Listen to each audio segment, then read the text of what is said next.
Yuk kita buat cake potong 3 bahan aja tanpa oven, modal cuma 15 ribuan. Cake ini dibuat dengan bahan simple tanpa pengembang tapi rasanya lembut dan enak.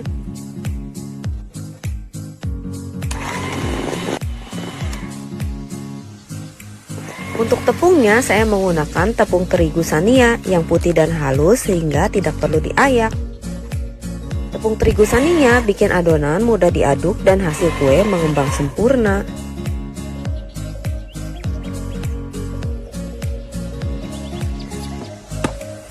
Tekstur kue yang dihasilkan pun jadi lebih lembut dan warna makanan jadi cantik natural.